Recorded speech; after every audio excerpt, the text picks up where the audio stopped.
Welcome students, welcome to this channel. So बच्चों, last lecture में हम लोगों ने स्टार्ट किया था scalar multiplication. Okay, multiplication, vector multiplication हमने स्टार्ट किया था। उसमें हमने देखा था पहला point, that is the scalar product. Scalar product के बारे में डिस्कशन हम लोगों ने शुरू किया था। स्केलर प्रोडक्ट क्या था? P bar dot Q bar is equal to P Q cos theta. उसमें हमने देखा था I dot I, J dot J, के डॉट के, इनका मल्टीप्लिकेशन कितना आएगा? 1। अगर ऑपोजिट होगा, मतलब कोई भी डिफरेंट होगा, आई जे लीजिए, जे के लीजिए, जे आई लीजिए, वो ऑटोमेटिक भी, तो वो कितना आएगा? 0 आएगा। अगर सेम हो गए तो कितना आएगा? 1 आएगा। समझ में आया? ठीक है। अब देखिए, कभी कभी क्या होता है, सपोज हमने दो वेक्टर्स अगर कंसिडर की, कोई भी वेक्टर लीजिए, सपोज यहाँ पे एक वेक्टर लीजिए क्यू बार, और ये वाला वेक्टर हमने ले लिया पी बार। ये जो एंगल है, ये एंगल को हम थीटा कहेंगे। ठीक है। अब ये पी बार खुद को दो कंपोनेंट में रिजॉल्व करेगा। ध्यान दीजिए, ये होगा फर्स्ट कंपोनेंट और ये होगा सेकेंड कंपोनेंट। ये होगा सेकेंड कंपोनेंट, जिसके साथ एंगल, उसे हम लोग क्या कहेंगे? Cos component. और उसे जो परपेंडिकुलर, उसे हम क्या कहेंगे? Sign component. समझ में आया? फिर से एक बार देखिए, ये पी बार को हमने दो कंपोनेंट में रिजॉल्व कर दिया। दोनों कंपोनेंट एक दूसरे को परपेंडिकुलर रहेंगे। ये एक्स के अलॉन्ग हो गया, ये वाई के अलॉन्ग हो गया। सो जिसके साथ एंगल, उसे हमने कॉस थीटा बोल दिया, उसे जो परपेंडिकुलर, उसे हमने साइन थीटा बोल दिया। तो इसे हम क्या बोलेंगे? Component of P along direction of Q. Component of P along Q. ये पी का कंपोनेंट के किसके अलोंग? क्यू, क्यू के अलोंग। समझ में आपको? ओके। तो ये भी अगर आप ऐसे भी लिख सकते हो, सपोज अपनी इसके भी, ठीक है, जान दो, वो तो बाद में देखेंगे। ये समझ में आया? Component of P along the direction of Q. Component of P along the direction of Q, तो उसे आप लोग क्या कहेंगे? P cos theta. क्या कहेंगे? P cos theta. ये नोट डाउन कर लीजिए, पूरा नोट डाउन कर लीजिए ये। ठीक है। अब देखिए, इसे हम और भी सॉल्व कर सकते हैं। कैसे सॉल्व करेंगे? देखिए, अभी ये तो हमें मिल गया component of P along Q bar, मतलब कौन सा कंपोनेंट है ये? P cos theta. अब एक फॉर्मूला हम लोगों ने देखा था कि P bar dot Q bar is equal to P Q cos theta. तो अगर हमने कॉस थीटा को इस तरह से लिखा, P bar dot Q bar divided by P Q, तो कोई दिक्कत? ध्यान दीजिए, ये जो पी का कंपोनेंट है, ये किसके अलोंग है? क्यू के अलोंग। क्यू के अलोंग पी का कौन सा कंपोनेंट है? Cos component. तो हमने यहाँ पे पी कॉस थीटा लिख दिया। कॉस थीटा का फॉर्मूला हमें क्या मिला? P into P bar dot Q bar upon P into Q. ये तो मैग्नीट्यूड, ये वेक्टर हो गया। पी गेट कैंसर, तो हमें क्या मिल गया? P bar dot Q bar divided by Q. अब धीरे धीरे कैलकुलेशंस बढ़ेंगे। अगर इसको हमने इस तरह से लिखा, ये हो गया P bar dot Q bar divided by Q, यानी कि vector divided by it's magnitude. मतलब हम उसे कौन सा वेक्टर बोलते हैं? यूनिट वेक्टर, जो कि हमने सबसे पहले देखा था। वेक्टर अपॉन इट्स मैग्नीट्यूड मतलब क्या हो जाता है? Unit vector. ठीक है। तो इस क्यू बार अपॉन क्यू को अगर हमने इस तरह से लिखा, P bar dot Q cap, तो कोई दिक्कत? तो ये डायरेक्ट फॉर्मूला कभी कभी एग्जाम में पूछते हैं। क्वेश्चन कैसे आएगा? Component of P along Q bar if two vectors having making some angle theta, component of P along Q bar, और ये ऑप्शंस दिए रहेंगे। तो आपको इसके हिसाब से ये सारी की सारी चीजें सॉल्व करनी पड़ेगी। समझ में आया? ओके। तो इस तरह के भी काफी क्वेश्चंस होते हैं, तो इस तरह से भी हम लिख सकते हैं। कभी कभी ऐसे भी आता है, ये पी बार, जो कि मैं बोलते बोलते रुक गया था, ये क्यू बार हो गया। अब इस क्यू बार खुद को दो कंपोनेंट में रिजॉल्व करेगा। ये क्यू बार खुद को दो कंपोनेंट में रिजॉल्व करेगा। कैसे? देखिए, ये फर्स्ट कंपोनेंट और ये सेकेंड कंपोनेंट हो गए क्या दोनों? 90। ये एंगल कितना था? थीटा। तो ये क्यू का पहला कंपोनेंट, जिसके साथ एंगल, उसे हम क्या कहेंगे? Q cos theta. और इसे क्या कहेंगे? Q sine theta. अगर आप लोगों को इस तरह से बोला, component of Q along P बार, तो कितना होगा वो? क्यू कॉस थीटा हो जाएगा। कितना हो जाएगा वो? क्यू कॉस थीटा हो जाएगा। अब इसे भी सॉल्व कर सकते हो, क्यू इंटू, चलो बोलिए क्या कॉस थीटा कितना आएगा? P bar dot Q bar upon P Q. Q get cancel. P bar dot Q bar upon P, vector upon its magnitude, मतलब P cap into Q bar. P cap into Q bar. अब ये चीज समझ लीजिए कि दो vector, एक vector को हम दो कंपोनेंट में रिजॉल्व करेंगे। ओके, तो P का कौन सा कंपोनेंट Q के अलोंग है कॉस, Q का कौन सा कंपोनेंट P के अलोंग है कॉस। समझ में आया? ओके ठीक है। तो इसी तरह से ये सारी चीजें होती है, तो प्लीज ये पूरा नोट डाउन कर लीजिए, ये काफी इंपॉर्टेंट चीज है, ये डायरेक्टली कभी कभी एग्जाम में पूछते हैं। अब हम कुछ क्वेश्चन सॉल्व करेंगे। इसके पहले अगर उन्होंने बोला कि भाई दो वेक्टर एक दूसरे को परपेंडिकुलर है, तो क्या हम इस तरह की कंडीशन लिख सकते हैं? Suppose we have two vectors P bar Q bar, दोनों एक दूसरे को परपेंडिकुलर है, तो अगर मैंने ऐसा लिखा P bar dot Q bar is equal to 0, तो कोई दिक्कत? बिकॉज इस पे बहुत सारे क्वेश्चन आएंगे। अब ये काफी इंपॉर्टेंट कंडीशन है, कहीं तो भी नोट डाउन कर लीजिए। ये कैसे आएंगे सर? ये आएगा P bar dot Q bar is equal to P Q cos theta, दोनों एक दूसरे को परपेंडिकुलर, तो थीटा 90 आ गया, तो P bar dot Q bar is equal to cos 90 कितना होता है? 0, ये आ गया 0। You have to use this condition to solve the questions, you have to use this condition to solve this question. समझ में आया? ओके, तो इस पे बहुत सारे क्वेश्चंस हम लोग अभी सॉल्व करेंगे धीरे धीरे। सो प्लीज ये पूरी चीजें नोट डाउन कर लीजिए। Component of P along Q, component of Q along P, कुछ नहीं, रिजोल्यूशन ऑफ वेक्टर्स का फॉर्मूला यूज करो, दो कंपोनेंट में रिजोल्व करो, अपने आप आंसर मिल जाएगा। तो ये काफी इंपॉर्टेंट चीज है, ये वाली और ये वाली।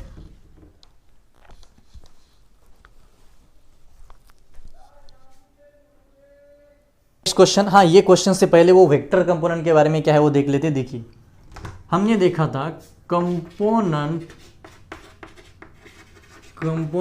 ऑफ A अलॉन्ग B, जो कि इस तरह से था, ये था B बार और ये था हमारा A बार, दोनों के बीच में एंगल था थीटा, तो हमने इसे लिया था A cos थीटा। ठीक है, अब ध्यान से देखिए, अगर हमने B बार के अलॉन्ग उसका यूनिट, देखिए वेक्टर में डायरेक्शन होती है और डायरेक्शन रिप्रेजेंट करने के लिए हम यूनिट वेक्टर्स का इस्तेमाल करते हैं, जैसे कि x के अलॉन्ग i कैप, y के अलॉन्ग j कैप, z के अलॉन्ग k कैप। तो b के अलॉन्ग कौन सा होगा? b कैप कंसीडर करेंगे भाई। अगर हमने उसका स्केलर कंपोनेंट लिया तो स्केलर कंपोनेंट में सीधा ये आ जाएगा a cos थीटा। अगर हमने वेक्टर कंपोनेंट के बारे में सोचा तो वो a cos थीटा आएगा, लेकिन इंटू b कैप आएगा, इंटू b कैप आएगा। ध्यान से सुनिए ये चीज।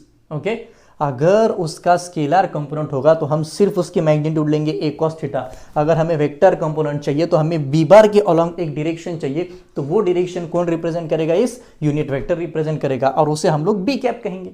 ठीक है, तो कोई भी चीज लीजिए, अगर आपने ऐसे भी लिया component of b along a, तो क्या आएगा? b cos थीटा, ये स्केलर हो गया। वेक्टर क्या आएगा? b cos theta into a cap, b cos theta into a cap, because वो उसकी डायरेक्शन रिप्रेजेंट करेगा, किसकी? उस वेक्टर की।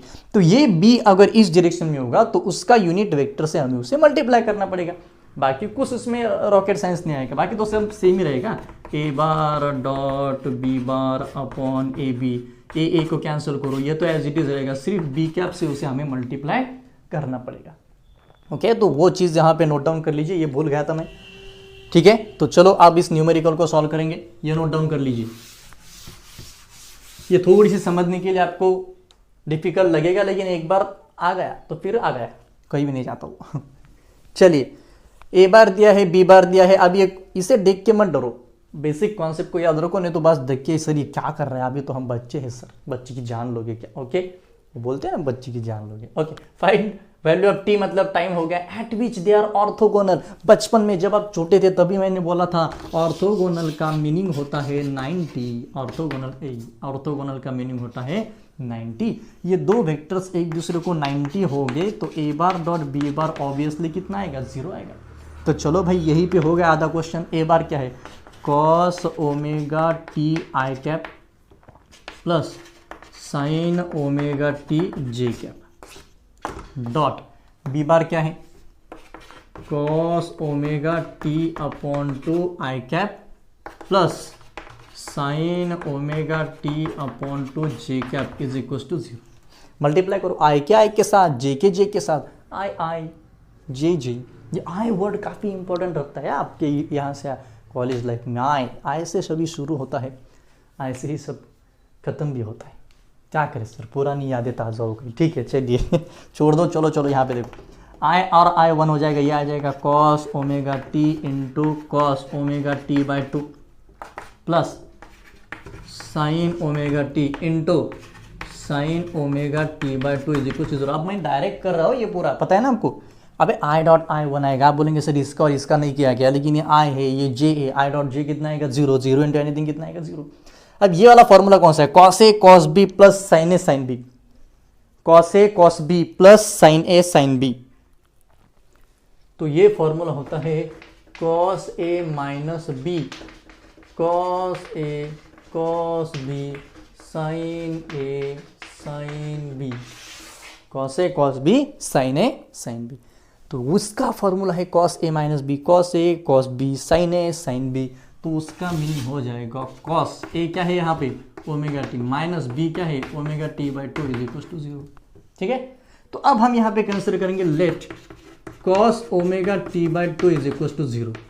ये तो एंगल है कॉस थीटा, थीटा को हम लोग यहाँ पे ओमेगा टी बाई 2 बोलेंगे थीटा।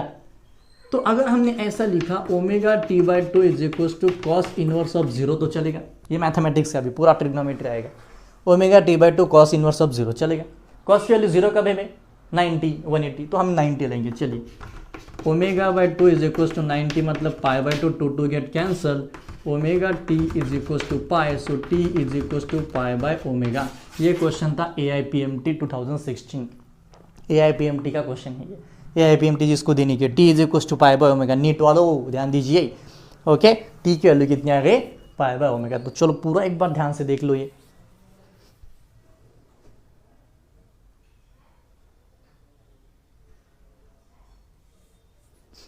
हो गया, ओके चलो।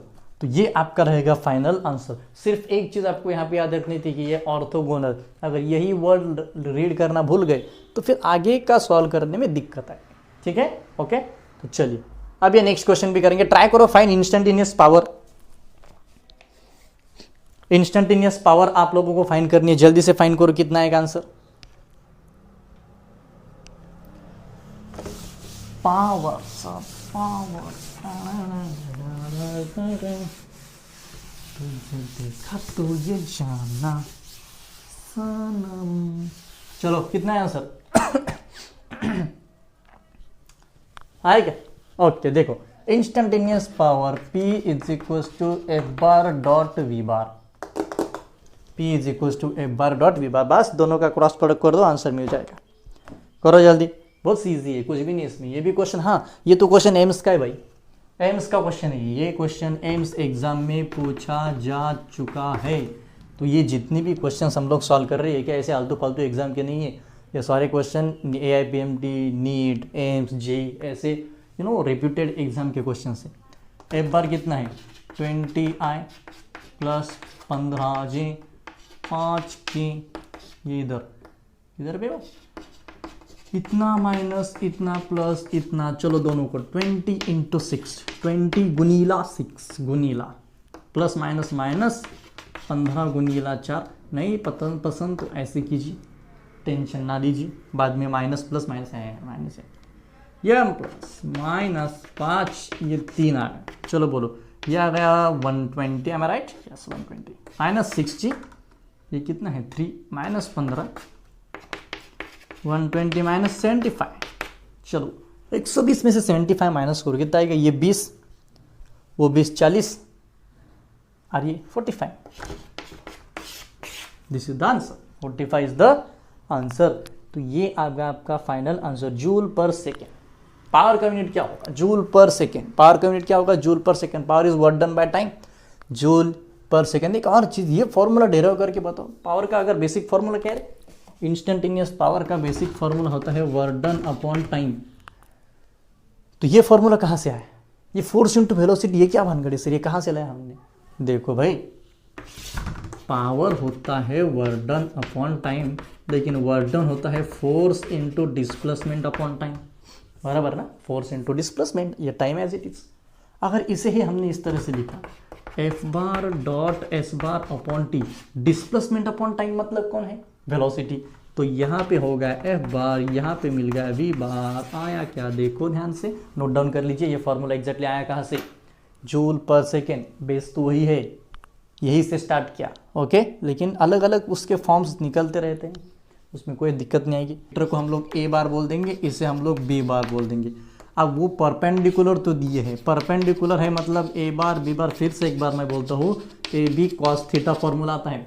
परपेंडिकुलर मतलब थीटा कितना हो गया 90, आई एम सॉरी ये ऐसा होता है, देखो थीटा 90 कॉस 90 0 0 इंटू एनीथिंग कितना आएगा 0, तो ये आएगा A bar dot B bar is equal to 0, A bar dot B bar is equal to 0। तो चलो यहाँ तक समझ में आया पूरा, ओके। आप आगे इसे सॉल्व कीजिए, आपको आराम से अल्फा मिल जाएगा। कैसे मिलेगा फिर से देख लो यार जान दो, 2i plus 3j plus 8k into 4, ये क्या हो गया 4i, ठीक है जान दो 4j minus 4i plus alpha के इज इक्वल टू 0। यहाँ पे कंफ्यूज मत हुआ, पहले j लिया बाद में i लिया, तो उसे रीअरेंज भी कर सकते हैं हम लोग। तो ये 4 को यहाँ पे लो, इसको यहाँ पे लो, अल्फा के को यहाँ पे लो, 0 से मल्टीप्लाई कर दो। अभी 2 माइनस 8 ये 12 और ये 8 अल्फा इज इक्वल टू 0 कितना है करिए -8 plus 12 4 plus 8 alpha is equal to 0, 4 is equal to -8 alpha, alpha is equal to -4/, alpha is equal to -1/2, alpha is equal to -1/2, ठीक है। तो चलिए ये भी क्वेश्चन एक एग्जाम का क्वेश्चन था। अब ये वाला क्वेश्चन थोड़ा सा इंपॉर्टेंट है, मेडिकल एग्जाम का क्वेश्चन है ये, ओके।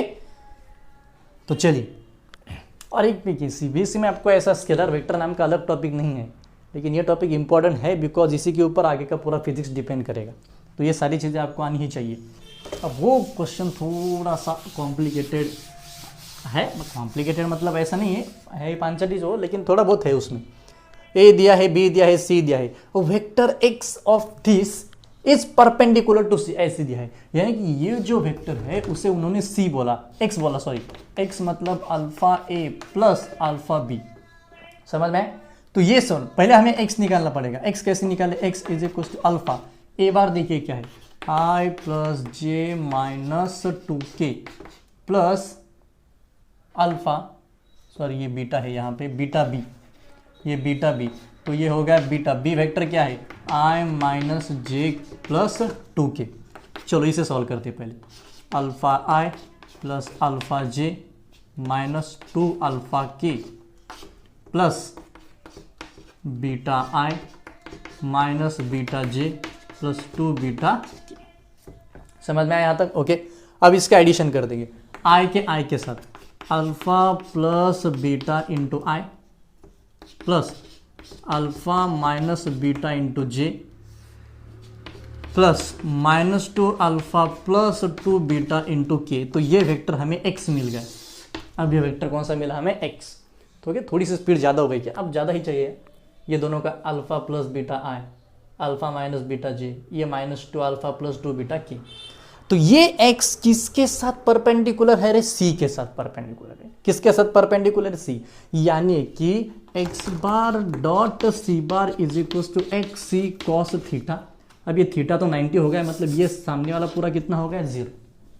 तो देखो आप ध्यान से, हमें बाद में रेशियो फाइंड करना है, अल्फा एंड बीटा का रेशियो कितना है वो फाइंड करना है, ठीक है। देखो अल्फा प्लस बीटा आई plus alpha minus beta J plus -2 alpha plus 2 beta के, ये हो गया पहला, इनटू सी कितना है 2i minus 3j plus 4k is equal to 0। Okay.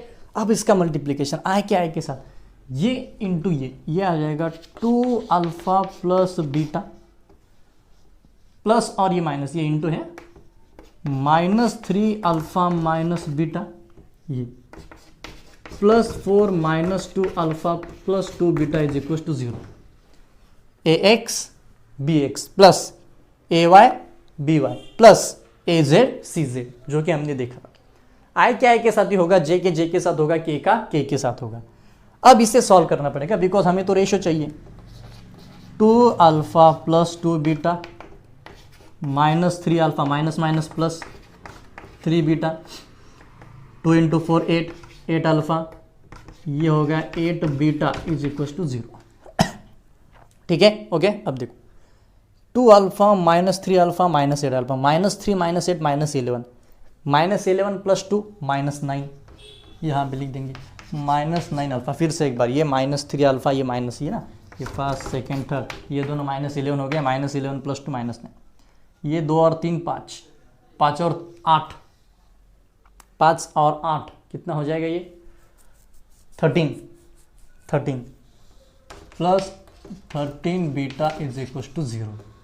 हमें चाहिए ratio -9 alpha minus 13 beta, minus minus plus 9 alpha is equal to 13 beta, alpha by beta, तो alpha by beta is equal to 13/9, alpha by beta is equal to 13/9 and this is the final answer of this question.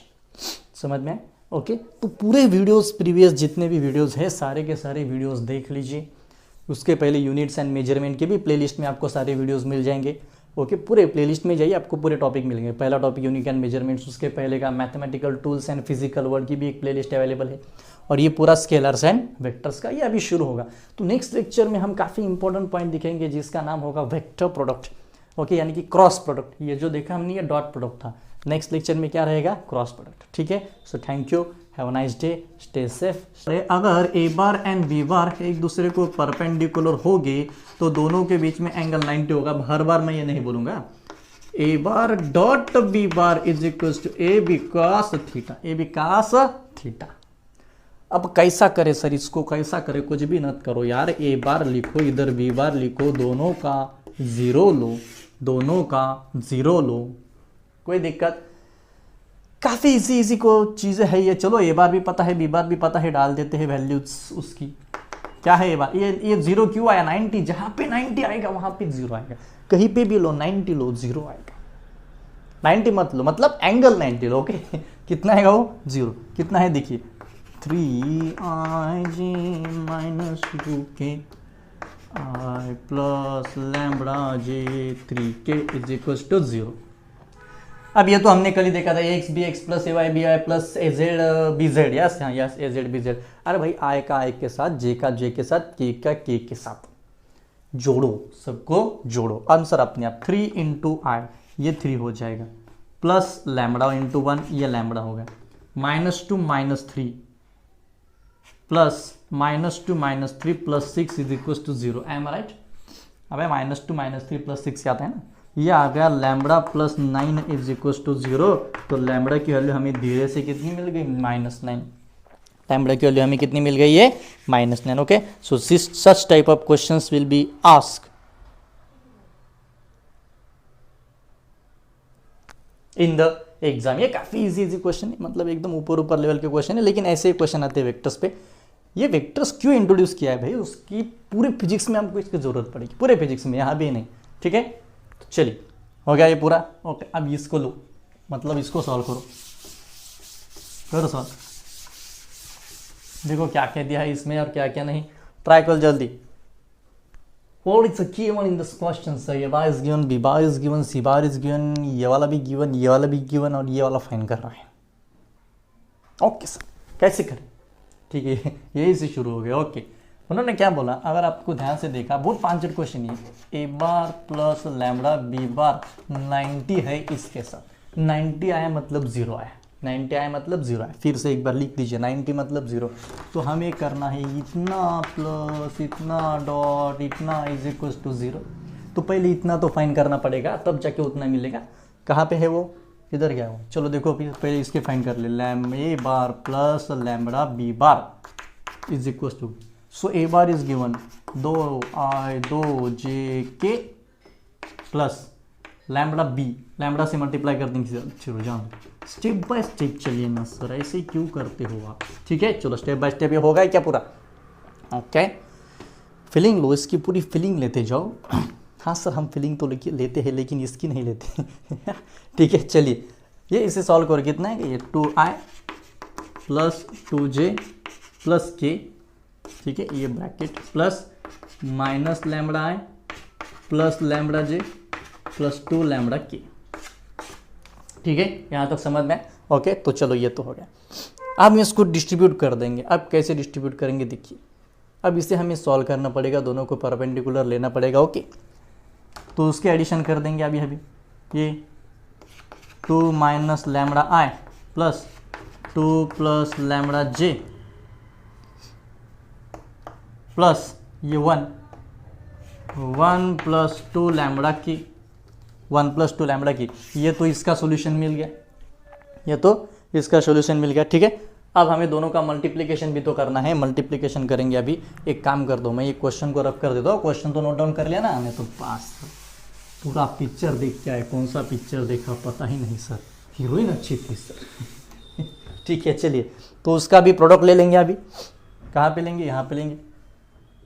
थोड़ा सा भी एक बड़ा calculation हो जाएगा। अब 2 - λi plus 2 + λj plus 1 + 2 λk। Okay, dot dot C bar. अरे यार सी बार गया। सी बार क्या था देख लेंगे, आपके पास है ना नोट डाउन किया वाला। सी बार सी बार सी बार सी बार कहाँ पे गया वो क्वेश्चन अभी? हाँ, सी बार उन्होंने दिया था 3i + j। सी बार था अपने पास, इधर लिख देते हैं 3i + j। हो जाता है कभी कभी, एज बढ़ गया अभी। 3i + j = 0। और क्या को i के साथ, j को j के साथ, k को किसके साथ नहीं, वो तो 0 आ जाएगा। इधर कुछ नहीं, मतलब इधर 0 के ले लो ना यार, = 0 है अपने चीज। ये इसको 3 2 - λ प्लस 2 + λ प्लस 0 = 0। 6 - 3 λ प्लस 2 + λ = 0। 8 - 2 λ = 0। 8 2 λ 4 कितना है लैम्बडा? 4 है। कैसे आया देख लो एक बार, ध्यान से देख लो पूरा। इसको इसके साथ मल्टीप्लाई किया, 3i × i तो 1 हो जाएगा ना, तो 3 × 2 - λ कर दिया हमने। उसके बाद में हमने क्या किया, ये 2 + λ × जे के साथ कोई नहीं, मतलब जिसके साथ कोई नहीं होता ना उसके साथ 1 होता है। देखिए आप देखिए अभी कॉलेज में जिसके साथ कोई भी नहीं होता, मतलब समझ रहे हो ना आप, उसको उसके साथ क्या होता है? 1 होता है। तो वैसे रहता है, ये इधर 1 करो, ये इधर कुछ नहीं मतलब 0, कुछ नहीं मतलब 0 लिया, 0 × 0 कर दिया, ये आंसर मिल गया। ये अच्छा क्वेश्चन था। ऐसे क्वेश्चन भी एग्जाम में काफ़ी आते हैं। ठीक है, सो क्वेश्चन नोट डाउन करो और नेक्स्ट क्वेश्चन ट्राई करो। 2 सेकंड देता हो। कहाँ पे? ये find scalar component of A bar and B bar. जैसे कि हमने अभी देखा था ना स्केलर कंपोनेंट, उसका एक पॉइंट और रहेगा, उसमें वेक्टर कंपोनेंट भी होता है। कैसे हम देखेंगे, पहले ये स्केलर कंपोनेंट फाइंड करो। स्केलर कंपोनेंट फाइंड करो। Scalar component of A bar and B bar. Scalar component A bar and B bar. चलो ये इसे रद्द कर देते हैं और बढ़ते हैं अगली क्वेश्चन की तरफ। चलो देखो, ए बार दिया है, बी बार दिया है, इधर निकाल दो बी बार, इधर निकाल दो ए बार। हम फाइंड करेंगे कंपोनेंट, स्केलर लिख देंगे। चलो scalar component of A bar along B bar. Physics is very simple, physics is very simple. पहले उसको फील करो, महसूस करो, उससे ऐसे प्यार से देखो, अपने आप सब मिल जाता है। प्यार से देखो तो सही, देखते नहीं तो फिर आगे क्या होगा। पहले देखो प्यार से, अपने आप सब हो जाता है। ओके ठीक है, चलिए ये ए बार खुद को 2 कंपोनेंट में रिजॉल्व करेगा। अलग चौक यूज करेंगे अपना, अलग ये छोटा सा एक चौक है अपने पास। ये पहला, ये दूसरा, जिसके साथ एंगल, उसे बोलो भाई कॉस, उसे बोलो भाई कॉस। तो चलो a cos theta into B bar, जो कि हमने पहले ही देखा था। a cos theta into B bar कैसे सॉल्व किया था उसे? a इंटू, ये cos थीटा का फॉर्मूला क्या था? नहीं, component of A bar along B bar नहीं, इसको क्यों लेने का, फिर इसको छोड़ दो। Component of A bar along B bar, A bar का बी बार के अलॉन्ग कंपोनेंट कौन सा है? ए cos थीटा।